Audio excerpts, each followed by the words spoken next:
Hi hello ನಮಸ್ಕಾರ ವೀಕ್ಷಕರೇ, ಕನ್ನಡದ ಮತ್ತೊಂದು ವಿಡಿಯೋಗೆ ಸ್ವಾಗತ.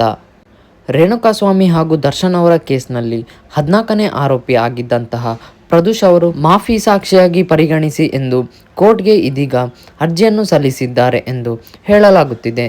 ಅರ್ಜಿ ಸಲ್ಲಿಸುವುದರಿಂದ ನಟ ದರ್ಶನ್ ಅವರಿಗೆ ಇದೀಗ ಮತ್ತಷ್ಟು ಸಂಕಷ್ಟ ಎದುರಾಯಿತು ಅಂತಾನೆ ಹೇಳಬಹುದು.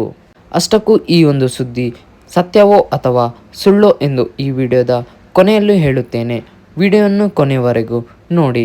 ರೇಣುಕಾಸ್ವಾಮಿ ಹಾಗೂ ದರ್ಶನ್ ಅವರ ಕೇಸ್ನಲ್ಲಿ ಪ್ರದೂಷ್ ಅವರು 14ನೇ ಆರೋಪಿ ಆಗಿದ್ದು, ಸ್ವತಃ ಪ್ರದೂಷ್ ಅವರೇ ನನ್ನನ್ನು ಮಾಫಿ ಸಾಕ್ಷಿಯಾಗಿ ಪರಿಗಣಿಸಿ ಎಂದು ಕೋರ್ಟ್ನ ಮೊರೆ ಹೋಗಿದ್ದಾರೆ.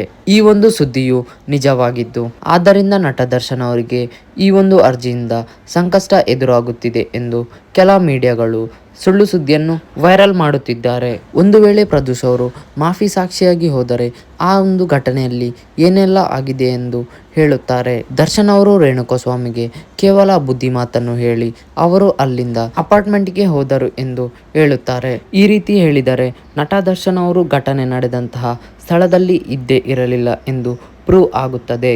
ಸೊ ಇದೊಂದು ನಟ ದರ್ಶನ್ ಅವರಿಗೆ ಪ್ಲಸ್ ಪಾಯಿಂಟ್ ಆಗಲಿದೆ.